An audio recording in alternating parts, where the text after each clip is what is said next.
ధన్యవాదాలు అధ్యక్ష, ఈ అవకాశం ఇచ్చినందుకు.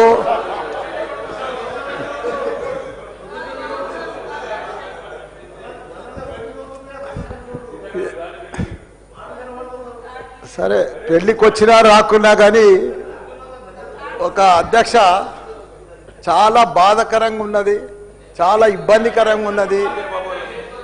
మా ఇన్ఛార్జ్ మంత్రి వల్లనే నాకు. ఎందుకంటే నేను సురువుల మా శ్రీధర్ బాబు మాకు ఇన్ఛార్జ్ వస్తా అంటే నాకు మంచి మిత్రుడు ఆయన. నాకు అప్పుడు ఆయన మంత్రి ఉన్నప్పుడు 2009లో నా కాలేజీలకు హెల్ప్ కూడా చేసిండు ఆయన. కానీ అట్లా వచ్చినందుకు ఇప్పుడు మళ్ళీ మాకు ఇన్ఛార్జ్ మంత్రి అయినందుకు చాలా హ్యాపీగా ఫీల్ అయినా. కాకపోతే ఇప్పుడు ఎంత బాధపడుతున్నా అంటే అంత బాధపడుతున్నా, భరించలేను ఆ బాధను. నా గుండె ఇట్లా బాధతోటి భరించలేకపోతున్నా. ఎందుకంటే జవాన్ నగర్ అనే ప్రాంతము నా గుండెకాయ.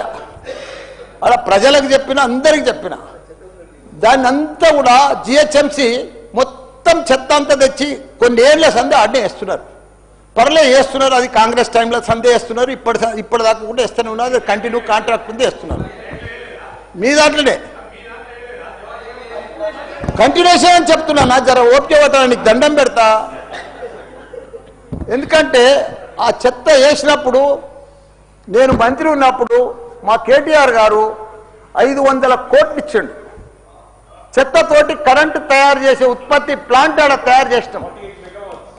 దాన్ని అది కాకుండా 144 కోట్లతోటి క్యాపింగ్ పెట్టిన, మొత్తం మట్టి పోసి గడ్డి పెట్టి అది గుట్ట లెక్క తయారు చేసినాం. దానికి తోడు వర్షాకాలంలో అందులో వచ్చిన మురుగునీళ్ళు అంత వస్తే ఫిల్టర్ చేసేందుకు 250 కోట్లు ఇచ్చినాం వాటర్ ఎస్టీపీ. అంత బాగా చేస్తే అందంగా వాసన రాకుండా చేసినాం నా మంత్రి ఉన్నప్పుడు మా కేటీఆర్ సార్. అటువంటిది ఇప్పుడు 2 సంవత్సరాలు 4 నెలల సంది భరించలేము. కొత్త గుట్ట చెత్తకుండి తయారు చేసారు, కొత్తది ఒకటి. అది రోగాన బారి పడుతున్నారు. వాటర్ల పొల్యూషను, గాలిల పొల్యూషను, భూమిల పొల్యూషను, మురికి నీరు ఉండలేక 2 లక్షలన్నర ప్రజలు ఉంటున్నాడు. దయచేసి అన్నా శ్రీధర్ అన్న, నువ్వంటే నాకు చాలా అభిమానం, నన్ను పగబట్టకన్నా. ఎందుకంటే నా నియోజకవర్గం బంగారం అసుంటి, దేశంలోనే నంబర్ 1 అసుంటి మేడ్చల్ నియోజకవర్గం. దాన్ని తుకుడలు అచలం కుతలం చేసేది దాన్ని. ఇప్పుడు దాన్ని 61 గ్రామాలు ఉండే, 3 మున్సిపాలిటీ కార్పొరేషన్లు ఉండే, 7 మున్సిపాలిటీలు ఉండే. దాన్ని తీసుకుపోయి మొత్తం జిహెచ్ఎంసీ చేసారు. ఇప్పుడు 16 వార్డులు చేసారు దాన్ని. ఒక మోరీలు లేవు, రోడ్లు లేవు, డ్రైనేజీలు లేవు, కరెంట్ స్తంభాలు లేవు, ఏమీ లేదు. ఇంకా మారుమూలు గ్రామాలే ఉన్నాయి, పెంకిటిల్లే ఉన్నాయి. దాన్ని తీసుకుపోయి జిహెచ్ఎంసీలో కలిపారు. హైదరాబాద్ మస్తు డెవలప్ అయింది. కానీ ఆ జిహెచ్ఎంసీలో కలిపినప్పుడు, దాంట్లో కలిపినప్పుడు దయచేసి స్పెషల్ కేటగిరీ కింద జిహెచ్ఎంసీ చెత్త అంతా ఆడికే వస్తుంది. దాన్ని ఒకటి క్లీన్ చేసి మీకు దండం పెడతా.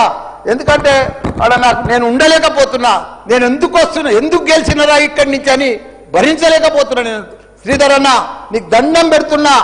అదొక్కటి నాకు స్పెషల్ ఫండ్ ఇచ్చి 500 కాదు 1000 కోట్లైనా సరిపోవు. నువ్వు దీనికి బడ్జెట్లో ఇక్కడ జిహెచ్ఎంసీకి ఇచ్చిందంతా కూడా దానికి ఇవ్వాలి. ఎందుకంటే ఈ చెత్త అంతా అక్కడనే వస్తుంది.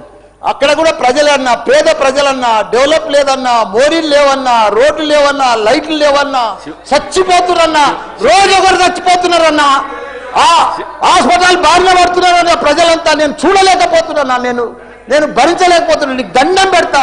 ఇదొక్కటి నాకు స్పెషల్. ఒక్కసారి మీరు ఇన్స్పెక్షన్ చేసి అక్కడ రావాలని కూడా కోరుతున్నా.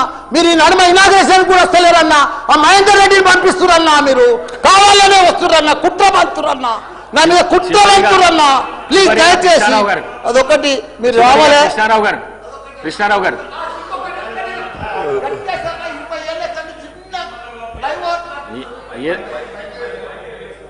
మైక్ లేకుండా సరే అన్న చెప్పేస్తా. చిన్న ఒకటే నిమిషం.